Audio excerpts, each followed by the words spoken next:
because at the end of the day, I still want to be able I don't dislike George Washington. I don't dislike even some of the most racist people in history. But I want to know their history, but I also want to know not only that, you know, hey, they were whatever, but I also want to know about the Shirley Chisholms. I also want to know about the Frederick Douglasses. And not even Nat Turner. I want to know more about Nat Turner than him just being some revolutionary. I want to know the Nat Turner that was out in the fields. I want to know the Nat Turner that grew up as a kid. I don't want to know just the narrative.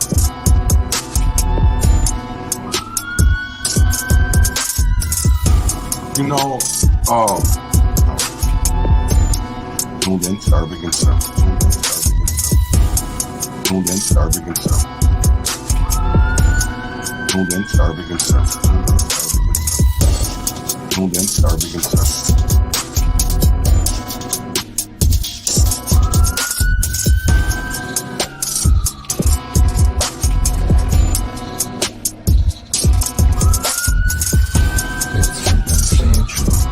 Tuned in to Urban Conservative.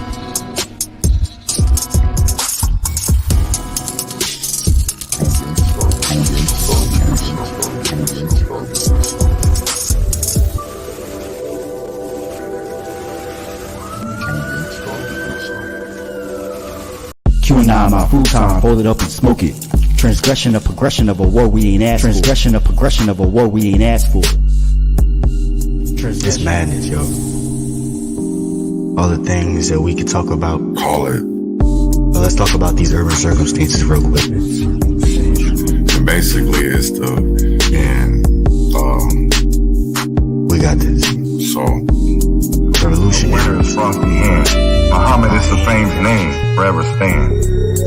Standing on royal fusing of justice for the few, ridiculed by the pale terrorists bent on genocidal obsession, rooted in fear of neglection and abandonment, fueled by nightmares of ancestors' jealousy.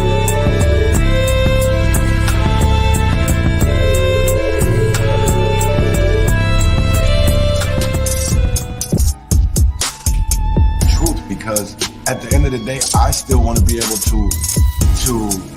I don't dislike George Washington. The kind of friends I think all friends should be like my friends. My friends are the kind of friends I think everyone needs.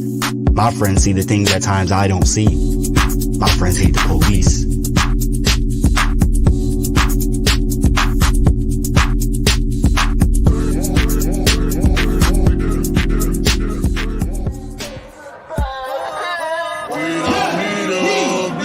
What has changed? Are deemed the criminals, and the blacks are deemed the criminals. Shut up and help. Reflection ain't nothing but the inner child trying to see you. You gonna look? You gonna pick up that book? Lord, keep me far from the faith. Guide me through night and day. Teach me your ways. Show me the righteous way to sway. Lord, can you teach me, please? Show me the way, I'd say.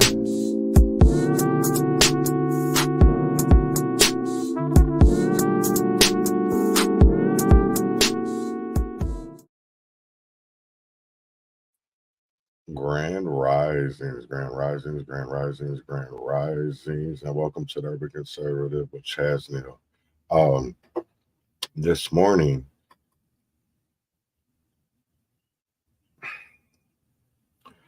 I'm going to talk about my uncle again, Willie Francis, and because I think his story is important, and I think it's, you know, just like Emmett Till's story is important, just like George Floyd's story, Dante Wright's, Amir Locke's, you know, Rodney King's, so many other people before us, ancestors, you know, family members, people, community members, you know, our ancestors, right? And the more that we know our history, the more that we learn and understand history, we can move forward and progress in the future. But I don't see that happening because I see us continually doing the same cycles over and over and over and over and over and over and over again. And it's like, we need to stop that. And how do we stop that? Education, right? So that we can understand what's going on. So let's get into this. I wanted to just talk about some things that have happened over the last 24 hours in Minnesota. I am based in Minnesota, so I do talk about things that are going on in America, but I talk about primarily Minnesota. So we just had the paid family and medical leave tax increase. The powers that be in Minnesota are already hiking the payroll tax for the new paid family and medical leave program by 37%, and it hasn't even started yet. This is a prime example of the financial burden being placed on the working class under the guise of progress. Also, I don't know if people have heard about Feeding Our Futures. So, Feeding Our Future is still, I guess, is a legal case that is going on in Minnesota that was fraud that had to do with feeding kids. Uh, and despite the free food scandal that rocked our community, state and local governments are still promoting and awarding those involved with Feeding Our Future. This is a blatant display of corruption and mismanagement by those in power. Um, Also, Democrats push to restore solar subsidies as the legislative session comes to a close, which it's coming to a close soon. Um, Some legislators are rushing to reinstate solar subsidies that were recently scaled back. This move highlights the inconsistent and erratic policies that failed to deliver real benefits for our communities. Majority of public school teachers support school choice. I think that's a big thing when it comes to education. Um, a significant shift is happening in our education system. A survey reveals that 67% of public school teachers now back K through 12 education savings accounts, which is called ESAs, joining over a dozen states that already offer this option. This is a push towards giving parents and students more control over their education destiny. Um, Duluth voters reject the levy again. Duluth voters have once again said no to a $52 million technology levy, despite efforts to sway them with a flashy new website and community listening session. This rejection is a clear message that that some people aren't easily manipulated. Also, office building shakeup in downtown St. Paul. The largest property owner in downtown St. Paul is planning to sell 6 office buildings, stirring uncertainty about the area's future in a post-COVID world. This shakeup reflects the broader instability and the need for strategic leadership to navigate these times. Also, I wanted to kind of lead off with this, but not really. So Trump is coming to Minnesota today. He's coming to St. Paul to a Republican fundraiser. But I wanted people to, as it is a presidential year election, I wanted people to remember this: in that 2016, Donald Trump nearly flipped Minnesota, losing to Hillary by just 1.5% percentage points. However, in the 2020 election, he lost the state to Joe Biden by a larger margin of 7.1. Trump is returning today for a Minnesota GOP fundraiser in St. Paul. I want people to remember this because I tried to get into this, right? And that shit was expensive as fuck. Excuse my French. But it's only open to paying guests and invited media. So you're gonna see Fox 9, Alpha News. Whether this visit is a tactic to divert democratic resources or a real effort to win the state, really only honestly Trump's campaign can say.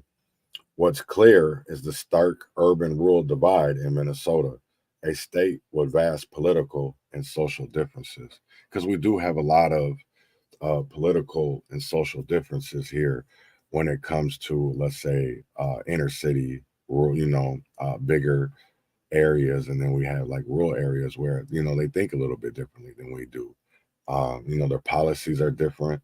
What's crazy is I see people commenting all the time, on like Crime Watch or, you know, various different posts about Minneapolis about like with the ski mask, and people are like, how are they doing that? You know, and it's like, because I couldn't walk around with a ski mask where I live. They'd call the police. They would think that was suspicious as hell. But in certain communities, that's the thing right now. You know, everybody is wearing ski masks, trying to cover their identities. And but let's get into what I wanted to show you guys. And this is about my family. You know, my last name is Neal. That's my dad's. My grandma was a Francis, Louise Francis, Mary Louise Francis. And this is a documentary that was done in 2008 about my uncle, and there is parts of that my family is in that you know, and I will get into that after. I will show a little family tree. So let's get into this, and I hope people enjoy. And there is some action steps that I do want to take. So please just listen, learn, educate, liberate.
St. Martinville, Louisiana, May 3rd, 1946. Louisiana doesn't execute condemned prisoners at the state penitentiary. It sends the electric chair and a portable generator to the parish where the prisoner was convicted.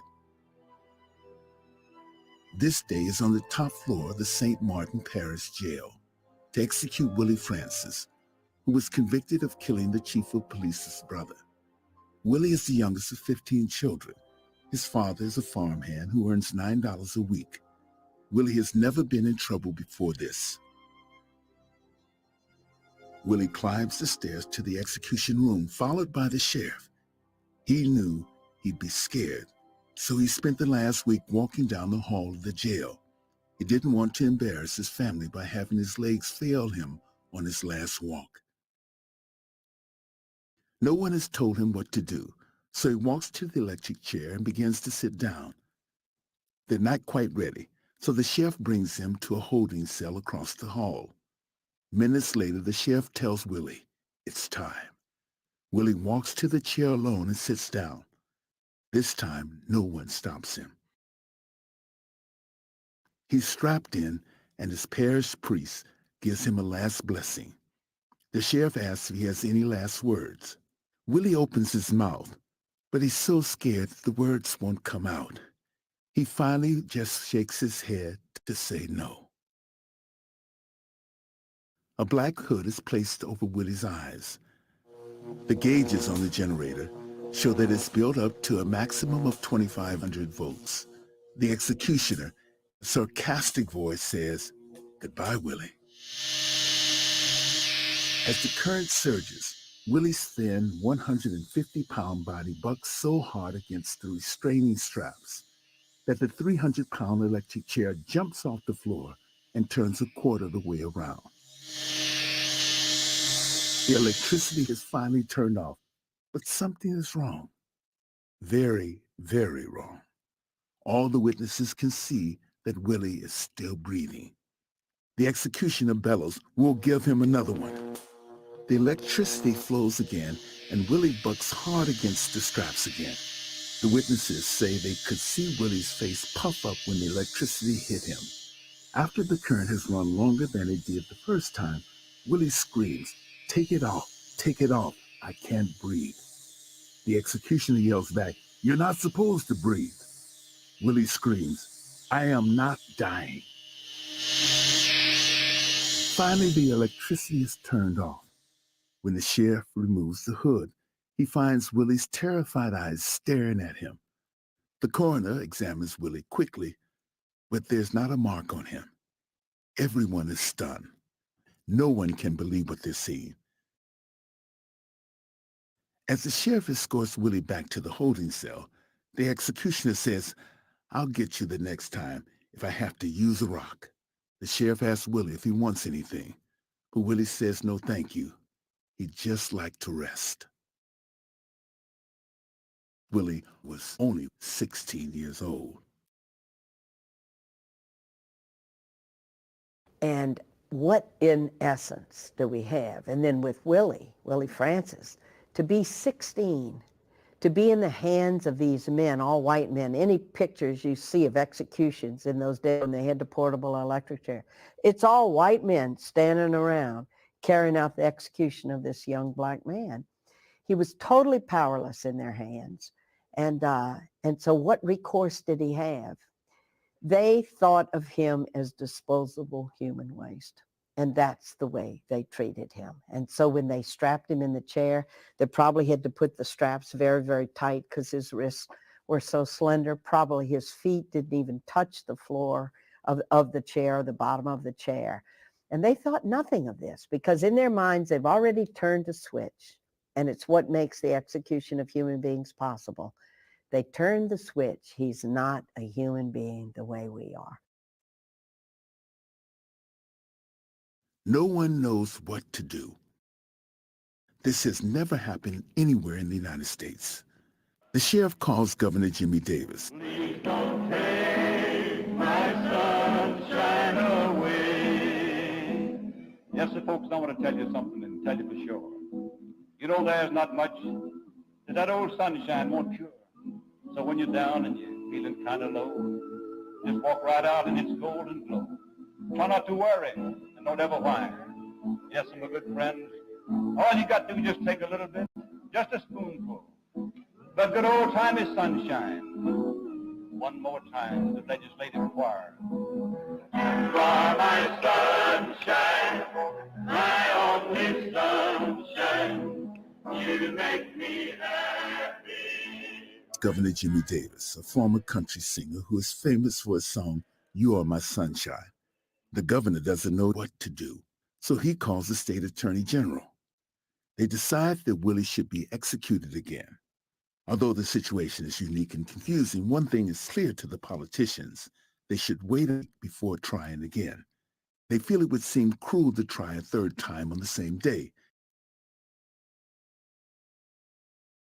Willie was put in the chair. And I'll tell you, we all was out there praying, and the Lord answered our prayer. And I'll tell you that his daddy left from the courthouse,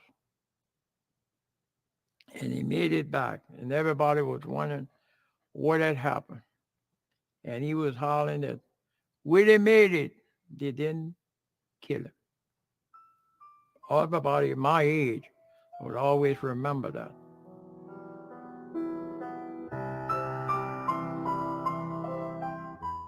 In 1944, St. Martinville is a small town on the Bayou Teche with about 2,000 white French Catholics and 1,500 African Americans, most of whom are also Catholic. Its best-known landmark is a statue of Evangeline, the heroine of Longfellow's epic poem, which was donated by Dolores Del Rio, who comes to town to play the title role in the 1928 film. St. Martinville is in deep South Louisiana, the Cajun French part of Louisiana.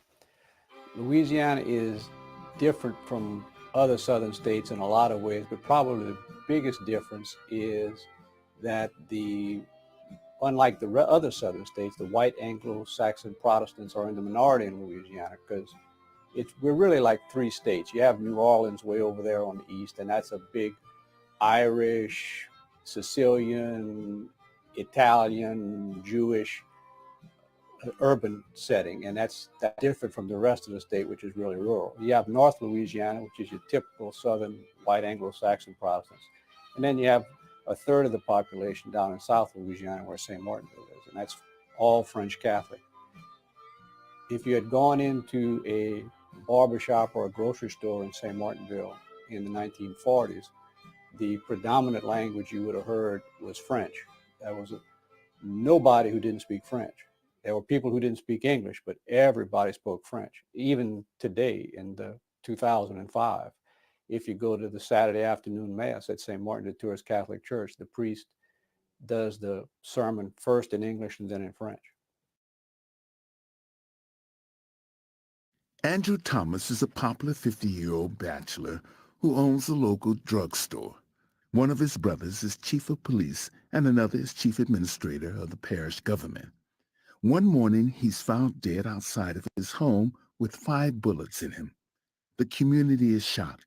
The local paper declares that Andrew had no enemies.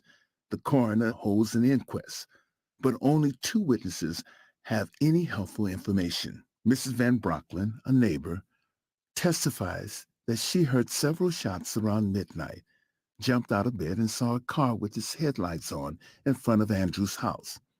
Her husband says the shots were so close together that he thought it was probably an automatic weapon being fired at a temporary World War II Army camp across the street. Strangely, although the same article in the local paper says that, according to police officers, there was a terrible struggle, there's no testimony of any struggle. No law enforcement officers were called to testify, and this claim never comes up again. Sheriff E.L. Westweber is in charge of the investigation. He has no formal law enforcement training, but that was not unusual for sheriffs anywhere in 1944. For 9 months, the investigation finds almost nothing except the murder weapon found near Andrew's home. The sheriff identifies the pistol as belonging to one of his deputies, but says it was stolen out of the deputy's car a month or so before the murder. Later, the sheriff testifies that the gun was shipped to the FBI lab in Washington, along with one of the bullets recovered from Andrew's body, but says the gun and the bullet were lost in the mail.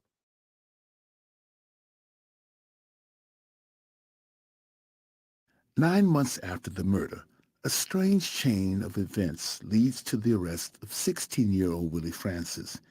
He has a terrible stutter, which embarrassed him so much that he dropped out of school and worked part-time making deliveries for local merchants, including Andrew Thomas. Willie has never been considered a suspect in the case. Well, Willie's an interesting kid. What I found most interesting was that nobody really said a harsh thing about him in all the interviews that I came across. There were stories that he used to hang out in the neighborhood with an old blind man, and he used to keep this man company constantly. And at the end of their time together, the old man would kiss Willie on the forehead and Willie would go home. And also he played with a lot of younger children. He was known for making little clothespin toys for these poor children in the neighborhood. And the third thing I thought was interesting is that even given the chance to go out and play with a lot of children his age, he would rather stay home and do a lot of housework and help his mom with the chores. His mother was bedridden at the time. His father was considerably older when he had Willie, and she never had to ask him to do those things. He would always volunteer, and he liked spending time with his parents. Maybe it was something that he was the youngest boy He felt like that was time that he could spend with his parents.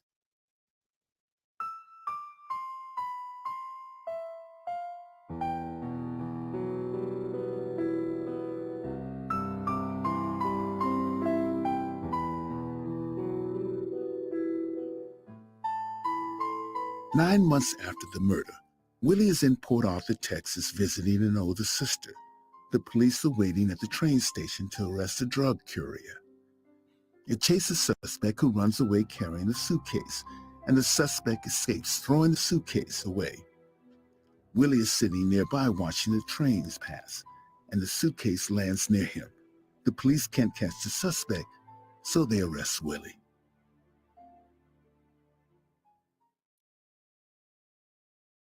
What happened next was described by the district attorney in a hearing held after the unsuccessful execution. The DA said that the Port Arthur police chief had been in St. Martinville 2 weeks earlier, and Sheriff Weber had told him about the Andrew Thomas murder. The sheriff told the police chief that if he ever caught anyone from St. Martinville in Port Arthur, he should arrest him because the sheriff, in the DA's words, had been unable to arrest the right man. The DA said after only being questioned for 2 or 3 minutes, Willie volunteered that he had killed Andrew Thomas. Less than a week later, Willie is arraigned in court in St. Martinville and pleads not guilty. He has no attorney, so 2 prominent attorneys from nearby towns are appointed to represent him. Without consulting with Willie, they immediately moved to change Willie's plea from not guilty to guilty, but the judge doesn't allow it. It was the last motion the attorneys ever made in the entire case. The judge sets the case for trial in a week, and the lawyers don't object. They don't request a change of venue despite the fact that the local paper has just run a headline declaring Willie to be the murderer.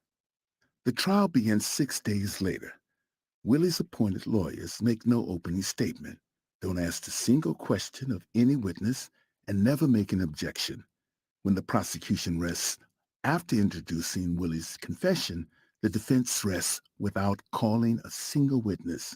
They don't call Miss Van Brocklin to testify about the car in front of Andrew's home with the lights on when they heard the shots. That evidence is significant because no one in Willie's home owns a car, and Willie can't drive. I know that Willie was not guilty of that. Willie was not guilty of that murder. There was never no evidence that Willie did that. Never. Never.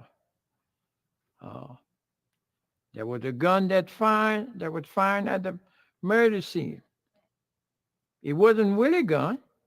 Willie never owned a gun.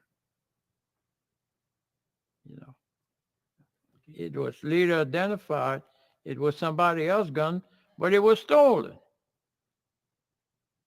Now, where Willie gonna steal a gun? Willie couldn't fire a gun. You know, the shot that was fired nowhere in the world. Even the neighbors testified that there was 2 white males that ran from that scene. And one of them came back to try to pick up the gun. You know, the saddest part about all of this is the simple fact that they had no evidence. No evidence. No evidence. And the fact that Willie didn't know how to drive, the way that the man was killed, there was no way that Willie could do it. And the fact that the neighbors said they saw 2 white men. Willie's not white. This is the type of America that we live in. And when we talk about reparations, people need to understand that, because I hate the way that these people talk about reparations. They don't understand it. They want to say, oh, we're owed this, we're owed that. For what? People don't even understand chattel slavery. And I know I'm probably saying it wrong. But literally, you have to think about it, what slavery was, what chattel, whatever. It's not whatever. Chattel, slavery is. It's the same thing as this iPhone I got in my hand, right? It was personal property. That's what we were considered. That's what our ancestors were considered, personal property. And then people want to sit there and argue about, oh, well, that's the past. Well, our Constitution, sir, ma'am, they, them, he, she, is nobody ever wants to talk about the 3/5 compromise. Nobody ever wants to talk about the 3/5 compromise. And that really makes me wonder of like why we don't ever want to talk about bills, legislation, right? Because we always talk about 40 acres and a mule. But where does that come from? That was a real legislation. That was general order or special order 15, right? But then that was taken away when they got rid of Lincoln. And then we got Andrew Johnson. I think it was Johnson. And then a whole nother bill came, right? You know what that bill was called? The Emancipation Act, which paid slave owners because their property it was basically a refund. So like basically, you know, we got to take it from you. Just like when they do recalls now, right? What do? They refund you for the shit that you buy. If it's fucked, right? If they have to take it away because of some legislation, or they pay you, right? Am I right or am I wrong? It's the same thing. But people don't want to put it into simple terms. We want to look at it in a broader context instead of just looking at the shit for what it is, man. That's what I say, and people just don't understand that. But let's get back to Willie Francis must die again. And this is my family. This is my great uncle. This is my grandma's brother. But he panicked, and then they left off. 24 hours after the trial starts, the jury returns a verdict of guilty. Under Louisiana law at the time, a death sentence is automatic. Willie's lawyers filed no appeal.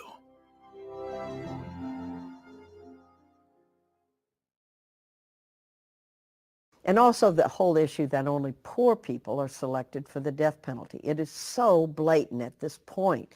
When you look at, we've executed almost 1,000 people since we put the death penalty back in '76. Virtually all of them are poor. And what that means structurally about why we can't get to the truth at trial is getting to truth at trial is based on an adversarial system.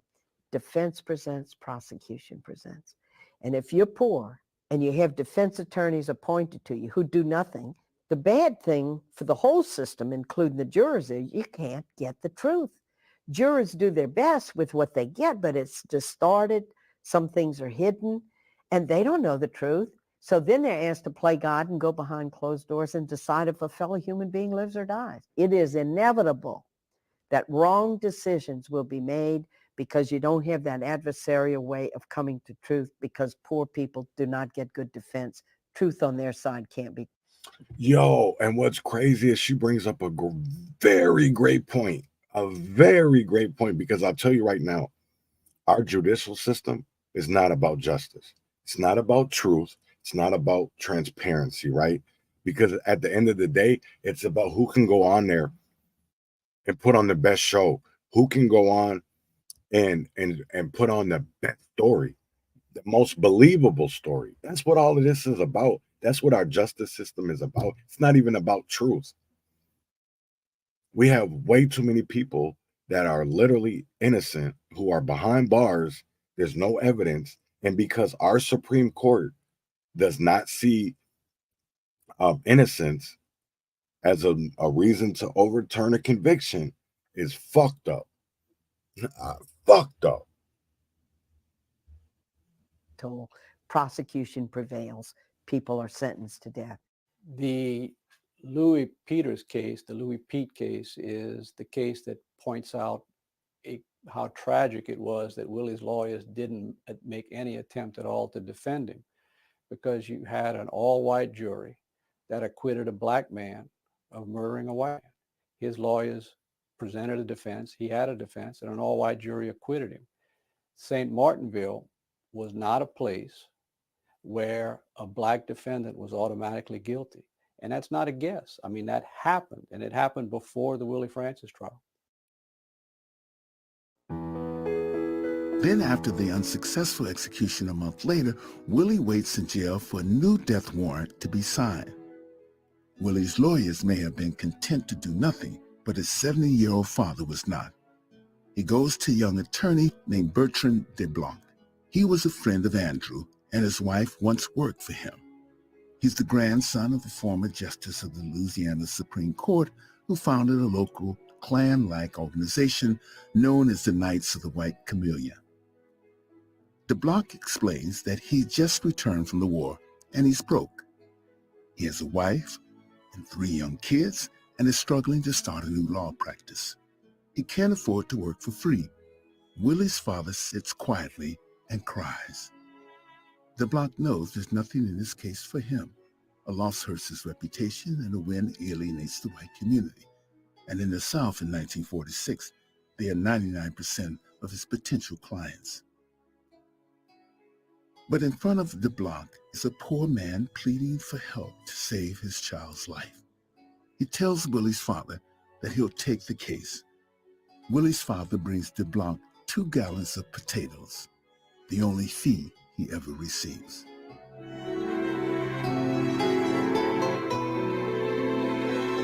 The next execution is scheduled in 3 days. DeBlanc ran to the Louisiana Supreme Court and got a 30-day delay. DeBlanc is realistic. If he was going to get any relief, it wouldn't be in Louisiana. He hoped that the extremely unusual facts would move the U.S. Supreme Court to hear the case. But DeBlanc has no money to travel to Washington, has never handled a murder case, and never appealed a case to the Supreme Court. To overcome these disadvantages, he enlists the help of a young Louisiana attorney working in Washington named J. Skelly Wright. There's no automatic appeal to the Supreme Court. It would only take an appeal if 4 of the 9 justices vote to allow the appeal, and it takes less than 10% of the cases that apply. But DeBlanc and Wright felt they had a good chance because there was a widely held belief that the state was only allowed one bite at the apple when it came to the executions, and a failed execution, which had never happened with an electric chair, was seen as a divine sign that the prisoner was innocent. And the reaction to the failed execution had been enormous. What's crazy about that is, was that a sign of God? And yet they still went against God's wishes, right? If that was a sign from God of showing that Willie was innocent, right? Because that was the only thing that was literally going to stop anything, right? It would have to have been an act of God. And they still went and executed him, right? Even though that's literally what we call, what is that? Double jeopardy, right? I want people to understand this because we've been dealing with this shit for way too long, man. And I literally, I see all of these panels and these events and these galas for, the wrongfully convicted. Fuck these galas and these events. Let's get them out. Let's get them out because we can do fundraisers. Let's make legislation, right? Let's correct the wrongs of the past. That's what legislation is supposed to be about. It's supposed to be about correction. It's supposed to be about, that's the one crazy thing, right? Because, affirmative action, that they stole that. It was supposed to be corrective action, not affirmative, corrective. We move so backwards and we get so excited over verbiage without action. See, that's the whole crazy thing, right? And that's why I say we go wrong because we never want to read the fine print. We get so excited about hearing, oh, yay. But then when you actually read it, we be getting fucked. And because we think that's the lesser of the two evils, because everything that is done in the dark is coming to light. Everything. Everything. And yet people still want to act blind to it. Stop. That's not going to get us anywhere. It's not going to get us anywhere. And I'm going to talk about something else after the documentary is over with, because it brings up a great point, because everybody wants to talk about Martin and Malcolm. Well, I'm going to talk about them after the documentary. Virtually every major U.S. newspaper carried the story, along with many around the world. The response was unanimous, from newspaper editorials to Walter Winchell to Father Flink in a Boys Town. There were thousands of requests to spare Willie's life. A California woman sent a telegram offering to let her disabled husband take Willie's place in the electric chair. Another woman wrote to tell Willie that she felt terrible about his situation, but if he was going to be executed, would he please leave his eyes to her blind brother? Willie was touched by the request and asked DeBlanc to prepare a will for him so he could leave his eyes to the blind man. But Willie's aging mother found out, and it upset her so much that Willie had to write and apologize. He had to cancel the bequest because he couldn't stand. I just want to go back to a certain, I'm going to go back. I'm sorry. Was that act of God? Right. And it upset her so much that. This is Frederick. This is my great-great-grandfather. And this is my great-great-grandma, Louise. And you know what's crazy? I never imagined that I would ever in life be doing something like this. You know what's crazy is because, like I've said this before, when I covered Willie, when I found out that he was my family member, because I remember this story from high school. It's something that I learned. And the crazy part, well, I guess I wouldn't have known that he was a family member because I didn't know my dad at the time. You know what I'm saying? Like, I thought my dad was in the LL Cool J video, Around the Way Girl. I thought that was him because of the picture that I seen in my mind of my father. And every time I'd see that LL Cool J video, I'd be like, oh, damn, there go my dad. So, you know, I would have never have known because I didn't know my father. I didn't know that my grandma was a Francis. You know what I'm saying? No, you know what I'm saying? That is fate. And I'm going to get this from my uncle. I'm going to get it from my great-grandparents. I'm going to get it from my family. That's for damn sure. And I'm not going to, because I'll tell you right now, people, there's so much shit that I do behind the scenes, and it pisses me off is because I've literally had conversations with state legislators from Louisiana, and then see the things that they're doing down there when it comes to, you know, these new bills and shit. It really fucking saddens me that Louisiana is going, oh, that ain't, that even Louisiana and Texas are going backwards, man, and not progressing because they literally want to silence the innocent. And I want people to understand that because they just got rid of good time. So it's a straight, you go to prison now, you doing your straight time. There ain't no more good time. Willie had to write and apologize. He had to cancel the bequest because he couldn't stand to upset his mother.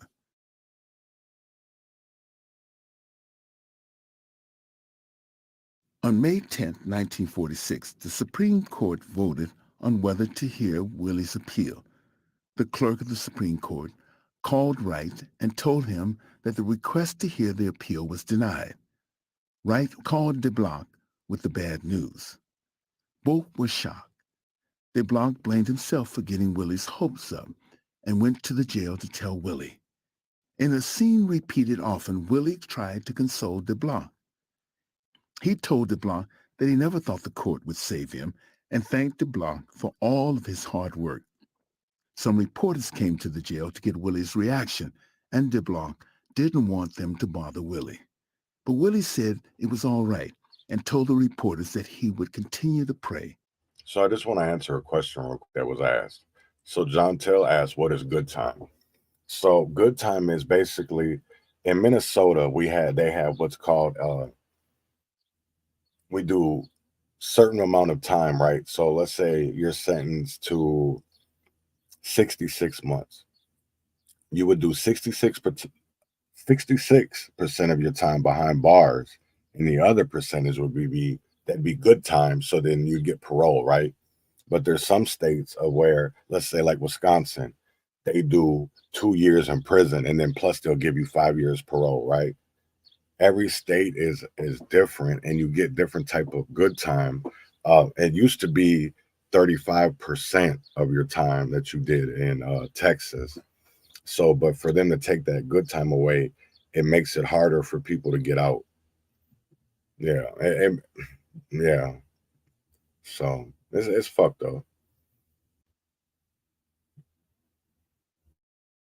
In another strange twist in this case, the next day, a panicked Supreme Court clerk called Louisiana Governor Jimmy Davis.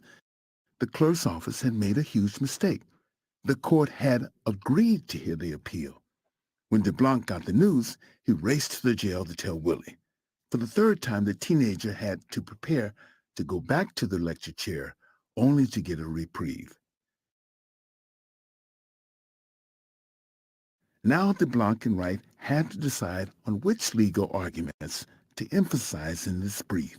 DeBlanc and Wright argued that Willie's lawyers had done nothing at trial and that Willie had not truly had any representation. They also argued double jeopardy. To try to execute Willie again would be punishing him twice for the same crime. Their strongest position, however, was the Eighth Amendment, which prohibits cruel and unusual punishment. The court had previously ruled that the Eighth Amendment only applied in federal court trials, not in state trials. Despite this, Willie's lawyers felt that they had two very strong points in Willie's favor. Willie's case was extremely unusual, and it certainly seemed cruel to put a teenager through something so gruesome as an execution twice.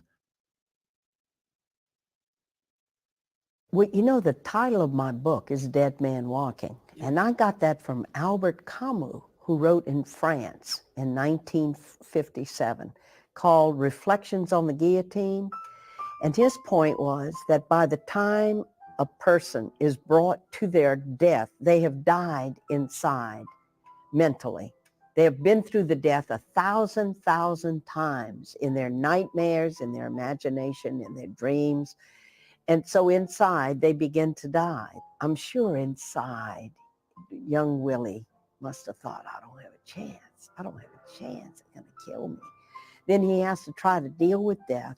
He has to try to deal inside his young mind with what they're doing to him and how it's going to hurt his mom and his daddy, what it's going to put his mama through. That's the essence of torture, of the death penalty. It's mental torture. People count the hours, they count the last days, they count their last time they speak with their mother and their family. All of that is part of the torture. On November 8, 1946, Willie's case came up for argument in the Supreme Court of the United States. Because he was more experienced, J. Skelly Wright handled the arguments.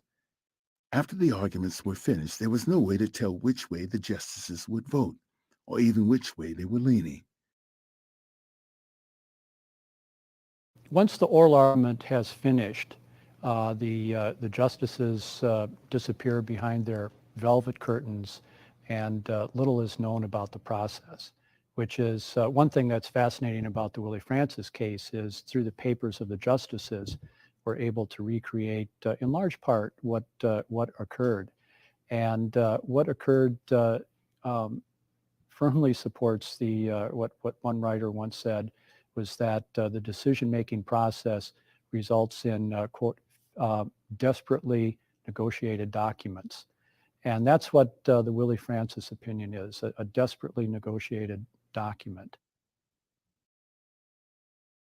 The court had a precise and traditional method of deciding cases.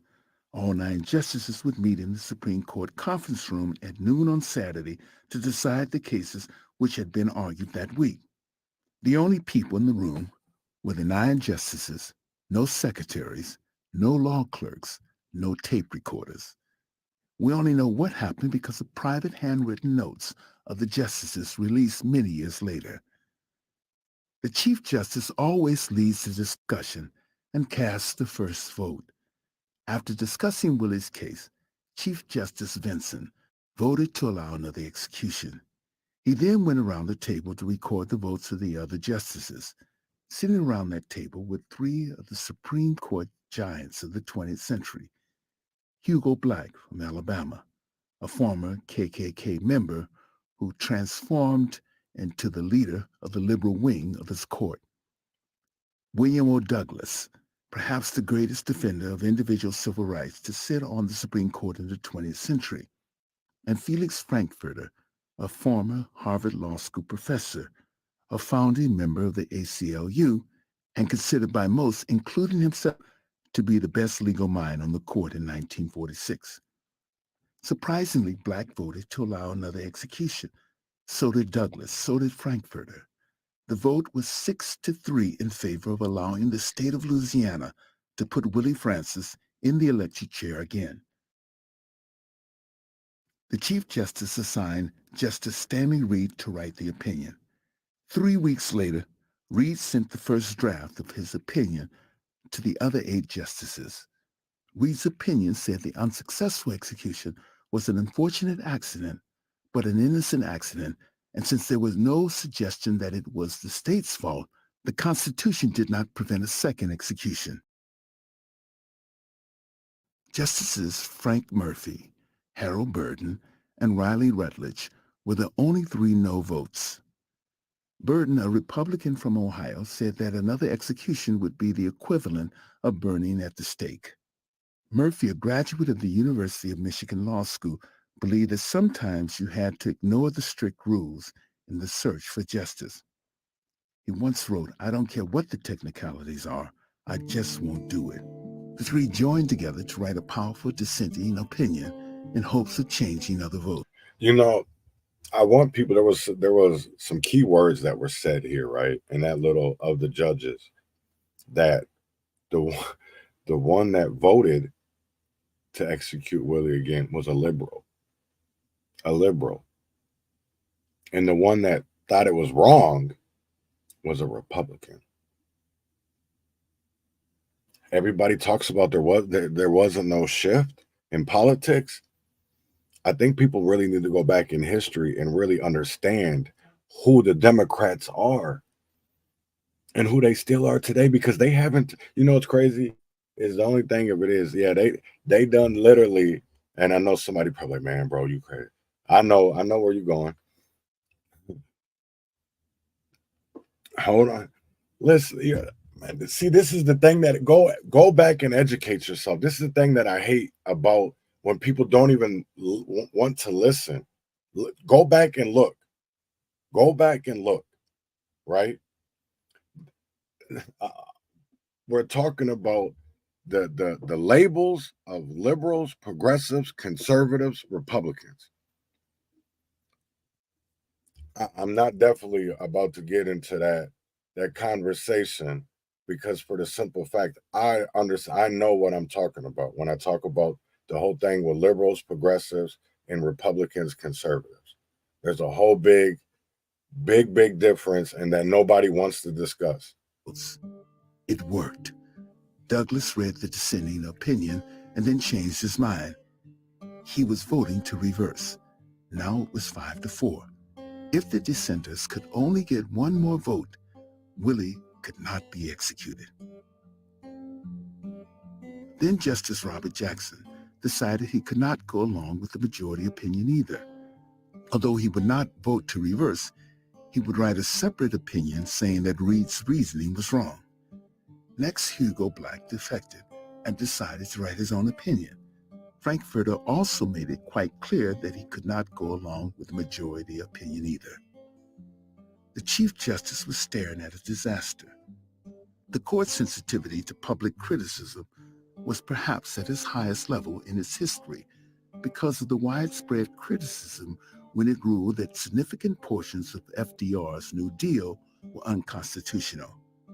What would be the public outcry if only 2 of the 9 justices could agree on why another execution was legal? So in a case sending an individual back to the electric chair, you only had 2 justices agreeing with themselves for the rationale of the court. You had 3 separate concurring opinions, and you had 4 justices explaining why the poor individual should not go back to the electric chair.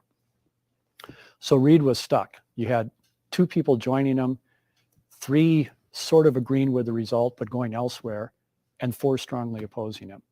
So he had to scramble.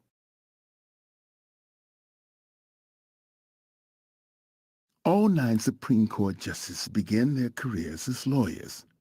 But Supreme Court seats aren't always given to the 9 best lawyers or judges in the U.S. These are the most prized and prestigious judicial positions in the world.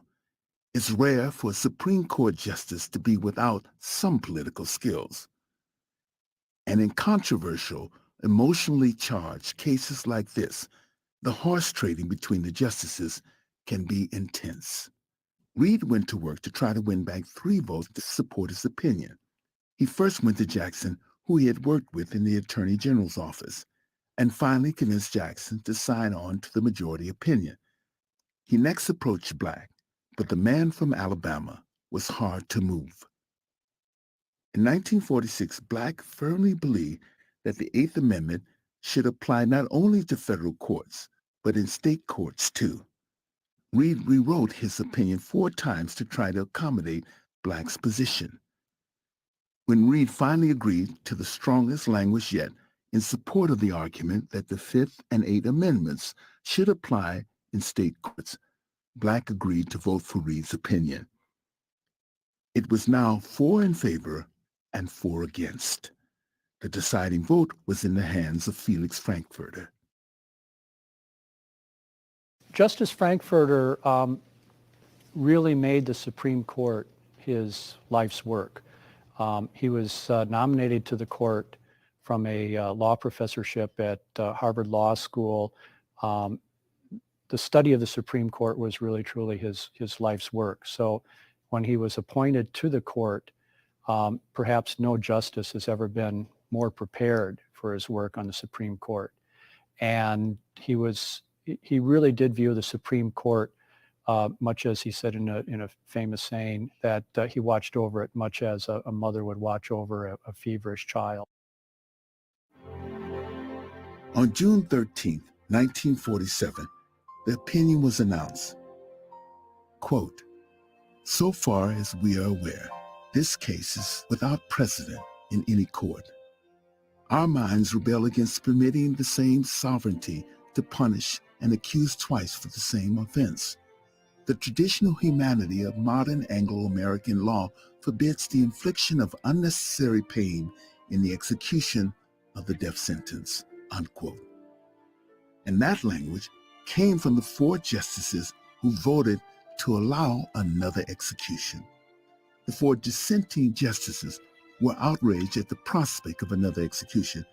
They said, quote, "shocked the most fundamental instincts of man," unquote, and that it was the modern equivalent of burning at the stake. Justice Burton said it was the state's responsibility to get it right, and any second chance would be cruel and unusual. It was all up to Frankfurter. He said he did not personally approve of capital punishment. He said he personally would commute Willie's sentence to life in prison. However, Frankfurter said that he must put his personal feelings aside because, in his opinion, since it was an, quote, "innocent accident," unquote, the Constitution did not prevent another execution. Willie got the bad news on his 18th birthday.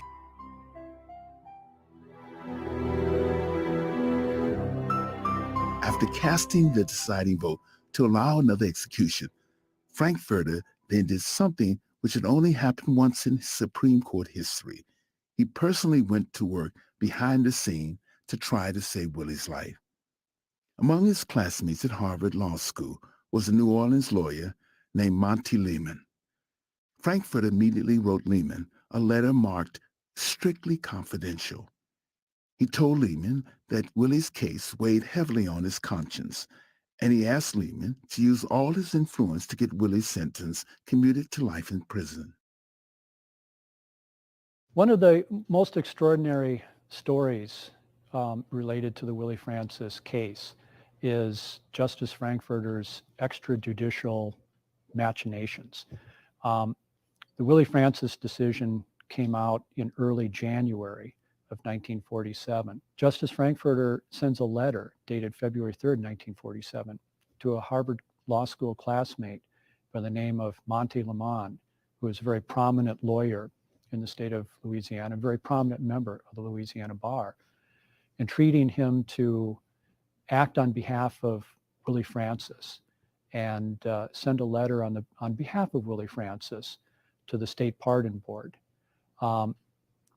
In all my years as a lawyer, I've never heard of a situation where a judge, much less a justice, the United States Supreme Court, effectively goes behind the backs of his colleagues to effectively overturn a court decision. And making the actions of Justice Frankfurter even more extraordinary is the fact that he could have provided the fifth vote for Willie Francis not to go back to the electric chair for a second time. Lehman started immediately. James Simon, the judge who presided at Willie's trial, had been a student in a course Lehman taught at Tulane Law School. Under Louisiana law, Willie's death sentence could only be changed to life in prison on the recommendation of the Pardon Board, and Simon had one of the 3 votes on the board. Lehman wrote to Simon and pleaded with him to commute Willie's sentence and sent a copy of the letter to Frankfurter. Frankfurter gave copies to all 9 men on the Supreme Court, which certainly indicates that the entire court continued to follow Willie's fate. The Pardon Board agreed to give Willie a rehearing. Just before the hearing, Louis Cyr, a good friend of DeBlanc's, stopped by to commiserate with him about Willie. Later, though, in April of 47, Bertrand DeBlanc was working in his law office, and a local city official stopped by his office and asked Bertrand DeBlanc what he was working on.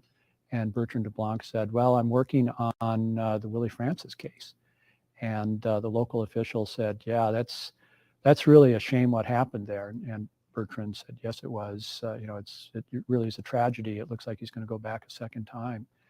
And the local official said, well, yeah, that's bad. But what I'm talking about is it's horrible what happened the first time, which was, the fact that the 2 electrocutioners were drunk.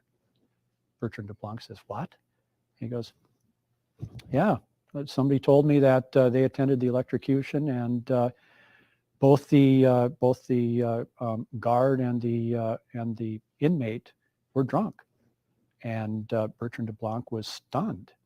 Turns out what happened was Captain Effie Foster, who's a guard up in Angola, and a trustee, Vincent Venetia, who has been an inmate his whole life, these 2 gentlemen were given the task to go out to St. Martinville and set up the chair and execute Willie. Now, normally this was never done. The warden would go along with a chief electrocutioner, and there would be a professional, I guess you'd call him executioner. His name was Grady Jarrett.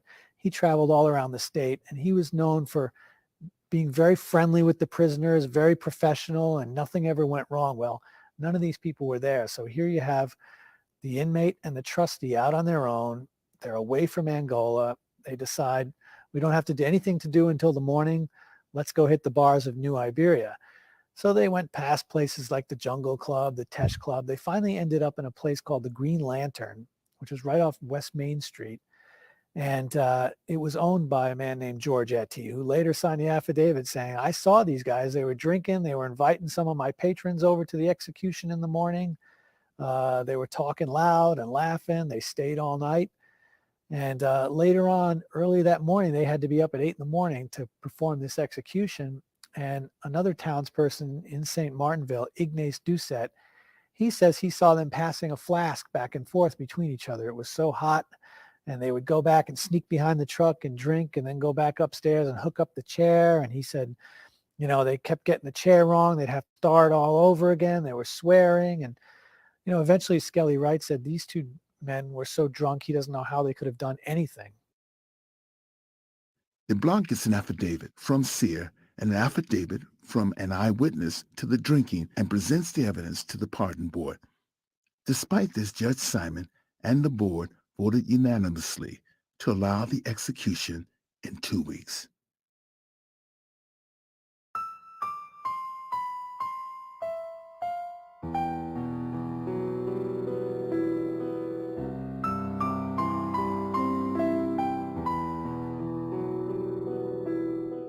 Time was running out. Even though his total fee had only been 2 gallons of potatoes, LeBlanc borrowed money from his sister and flew to Washington to file a petition for habeas corpus with the U.S. Supreme Court. All of the Supreme Court justices had assumed the first execution went wrong because of some innocent accident. Surely they would stop the execution with this new evidence. The Supreme Court refused to stop it, but purely on procedural grounds. The court said it was limited by the Constitution to hearing appeals and could not grant habeas corpus, but it took the extraordinary step of telling LeBlanc and Wright that a federal district court in Louisiana certainly could grant such a petition. But then it was interesting. Chief Justice Vincent went on to say, given the grave allegations that are made here, this case is dismissed without prejudice for refiling with the proper tribunals, which was a very strong hint by the Supreme Court that this is very serious. Refile with the state courts or the federal district court and get this case back up to us. It's very, very unusual for the Supreme Court to make this sort of comment about, given the grave allegations at issue here. It really, truly was virtually an invitation that this matter continue onward. LeBlanc raced back to Louisiana. On the plane, he wrote the necessary paperwork to file with the district court. On the morning of the scheduled execution, he visited Willie on the way to the federal courthouse to tell him what happened in Washington and that he was on his way to federal court to stop the execution. Willie told LeBlanc not to do it. He told LeBlanc that they were going to kill him no matter what, and he couldn't put his parents through more hopeless delays. In a decision that would haunt him for the rest of his life, LeBlanc agreed to let it drop.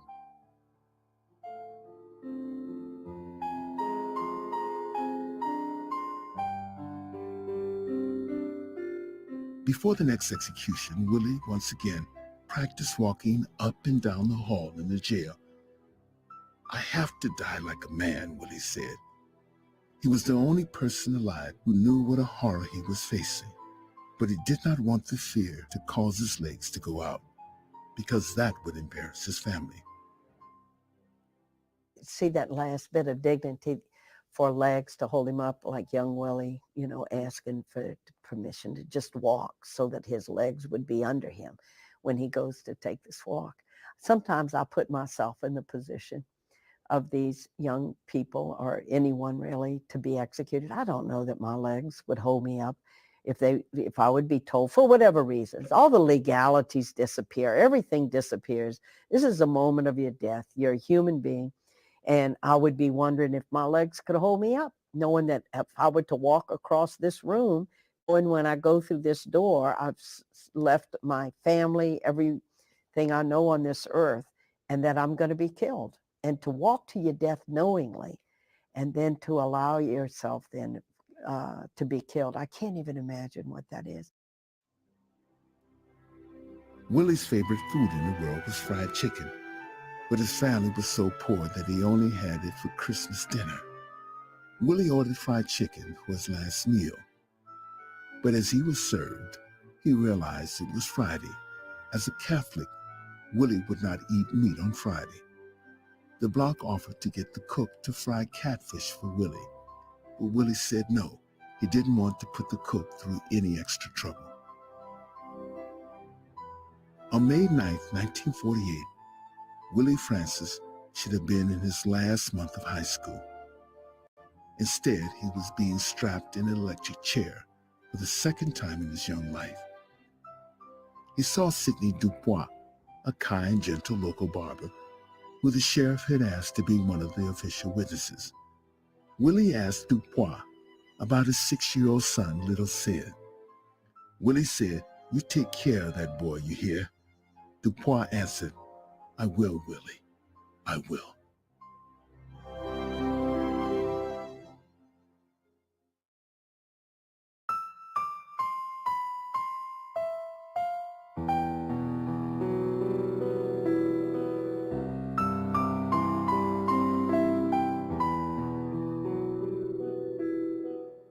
Judge James Simon of St. Martinville was elected to the Louisiana Supreme Court in 1960.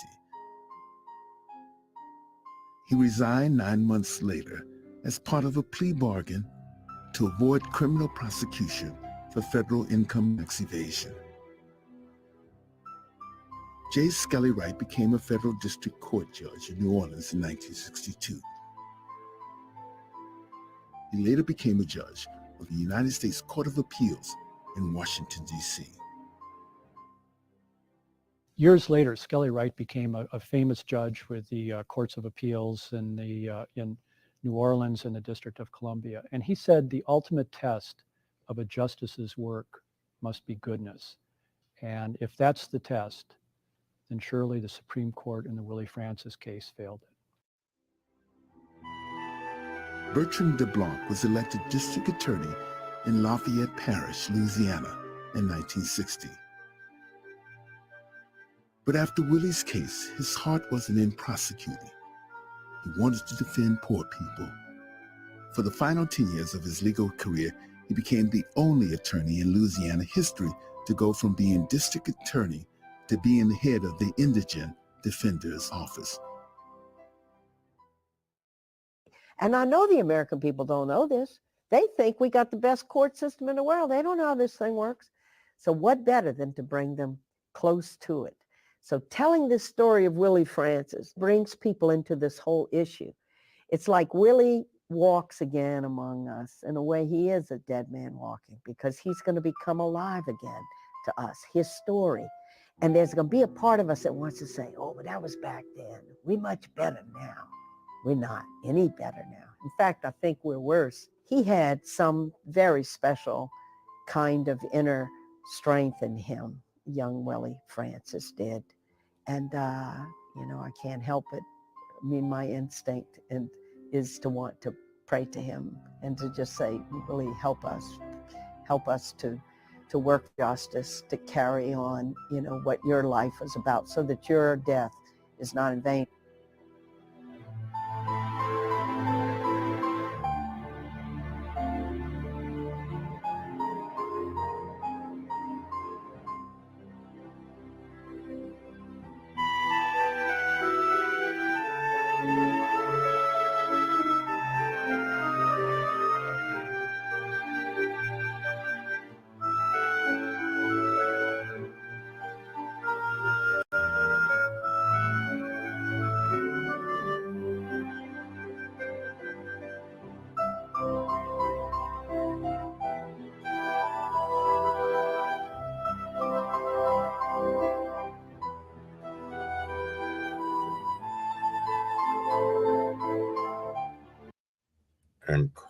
Incredible.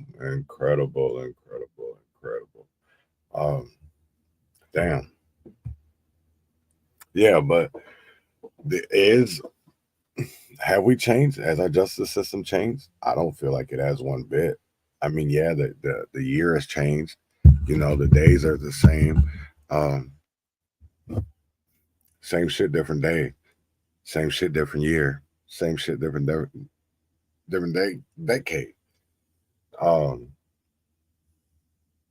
But I sit here and ever since I found out that I was related to Willie Francis, I've always thought about like, damn, what did my grandma think? You know what I'm saying? Of that her son, is being accused of something that there is no way possible that he could do. uh, and he died from it, you know, being innocent. And 2 days before Mother's Day, your young child dies for something that he didn't do, and then not only once but twice, and that still wasn't really, man. Just 1947. It's 2024, and we're still having that same shit. Like, that's crazy to me. But the lady at the end did bring up a great point that I feel like we could literally use as a teaching moment, right? Because everybody talks about, you know, Donald Trump, right? And everybody's like, well, what did Malcolm think about? Because somebody said Malcolm would have voted for Trump. Well, there was kind of a candidate like Donald Trump back in the day. So I want people to listen to this. This is Malcolm on Barry Goldwater. Go do your homework on Barry Goldwater. Go do your I didn't even share. Whoops. Oh, my bad.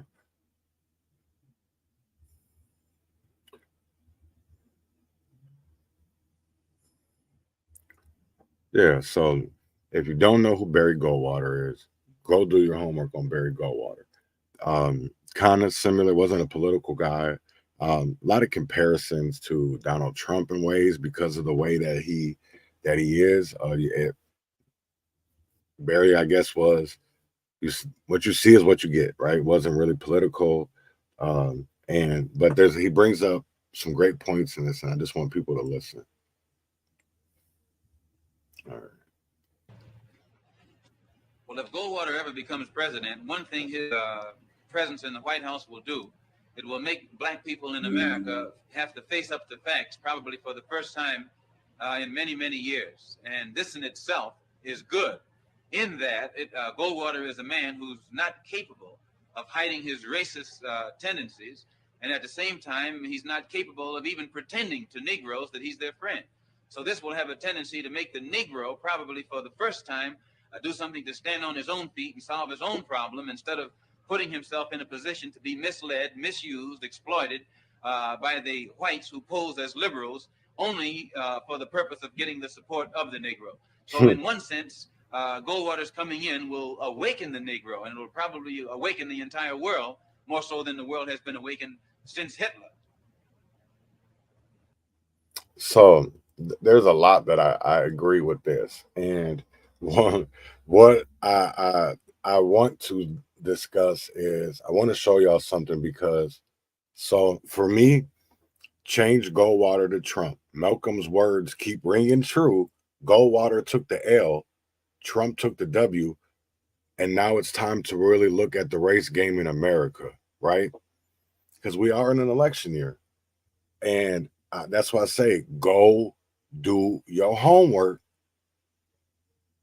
on Barry Goldwater and see the similarities. See the similarities. See the similarities.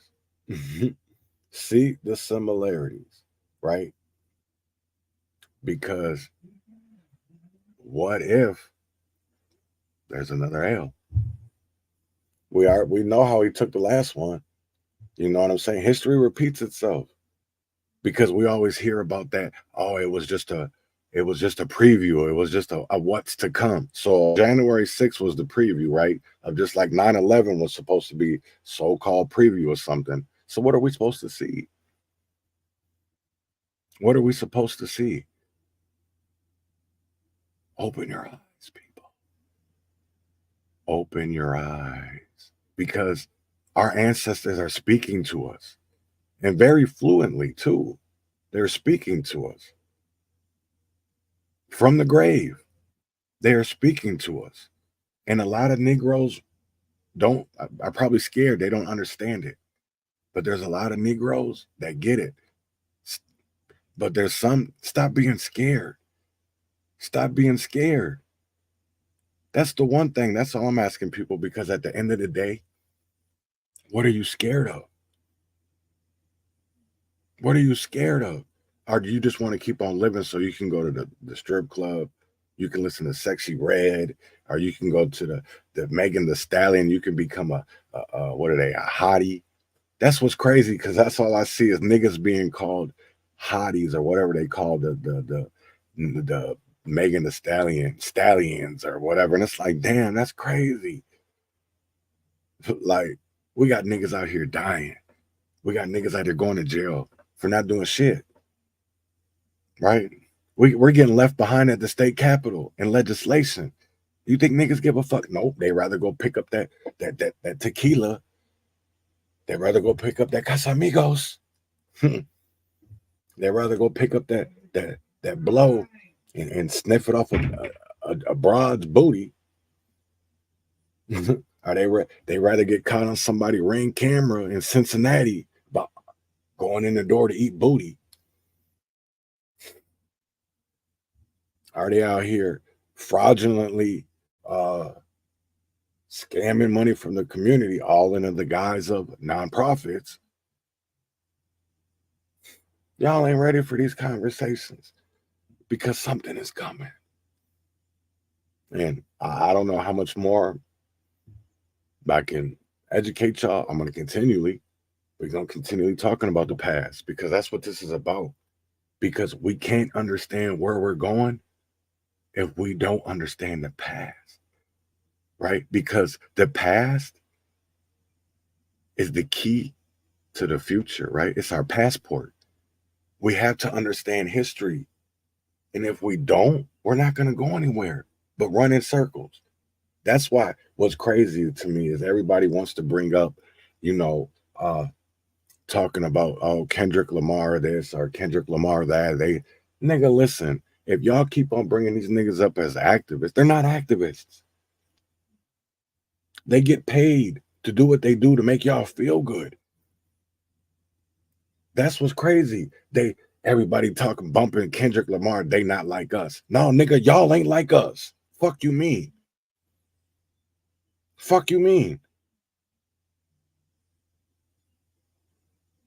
I get blocked by so many FBA, so-called FBA niggas and so-called ADOS.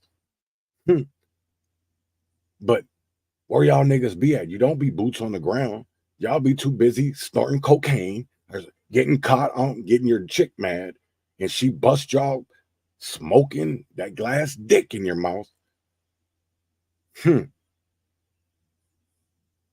That's why I really don't fuck with a lot of people, man.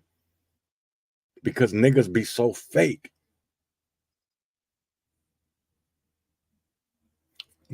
Used to think real niggas came a dime a dozen. No, fake niggas come a dime a dozen. Because them niggas is everywhere. You think the realest niggas and they be the fakest nigga. Because it's all a facade. It's all a front. That's what I really lost a lot of respect for a lot of people. And I definitely am not scared to tell them. Because y'all say y'all real. You guys say you're self-made, but them contracts say differently. You say you're violence interrupters, but it seems like you're more like babysitters. You're more about crowd control. You're more about taking pictures and spying than actually preventing anything. Just like we're feeding our futures. They were supposed to be feeding kids.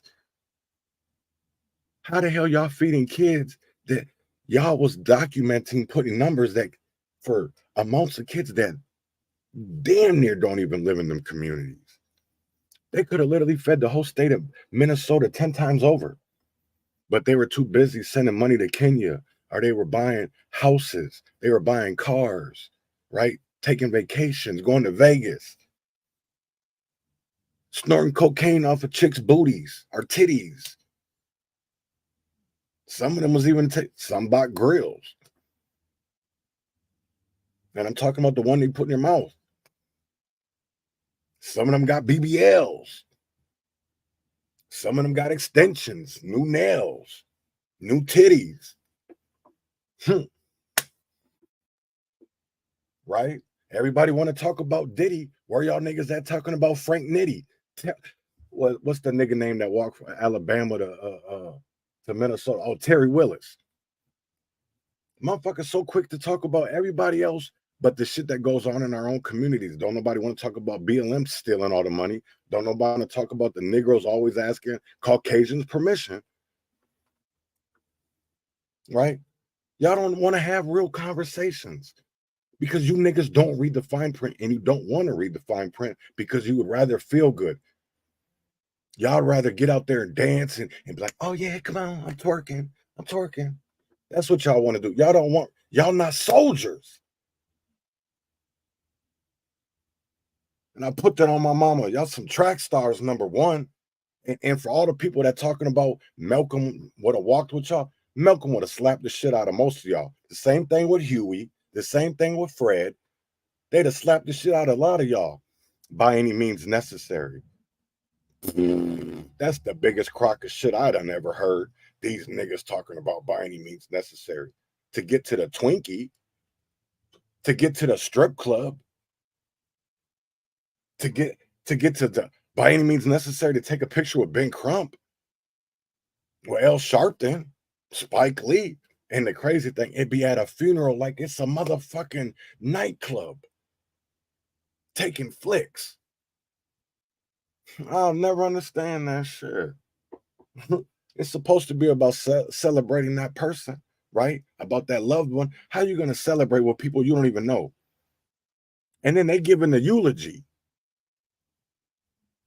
You got a rat, a federal snitch that Black Lives Matter, though. Black Lives Matter. That nigga was literally locking up niggas for money. But Black Lives Matter.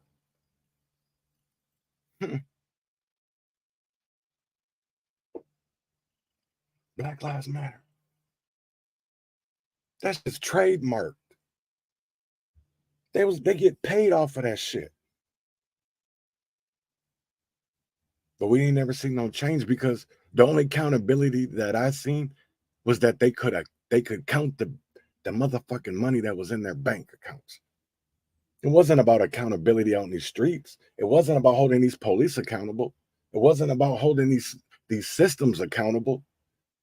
It was about who could get the fattest pockets, who could get the biggest crib, who could get the fattest car, the nicest cars, who could get the fattest BBL. Right? That's what this shit was about. Niggas out here drinking and driving and getting their aunties to get them off. Former police, when their aunts are former police officers. Right? Or you got people like the Senate Bobby Hope champion. I'm telling you, I'm going to make these niggas come at me because I know my words will hurt them. But see, they words, the only thing that's going to hurt me, their words can't hurt me because I live in my truth. You can bring up my past from high school. You can bring up that I'm a registered sex offender. You could bring up that I spit on police officers and took a deal. You can say whatever the fuck you want. But I know it's not going to get me mad enough to hit you because I'm going to laugh in your face. But I know the words I say is going to make you want to hit me. And then when you do hit me, Bobby, I'm going to smash your bitch ass. All up and down North Minneapolis.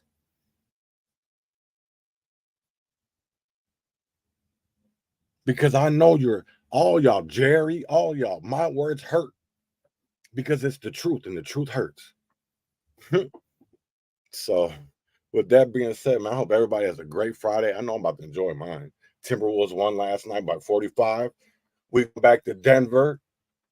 So, we're going back to motherfucking Denver for game 7.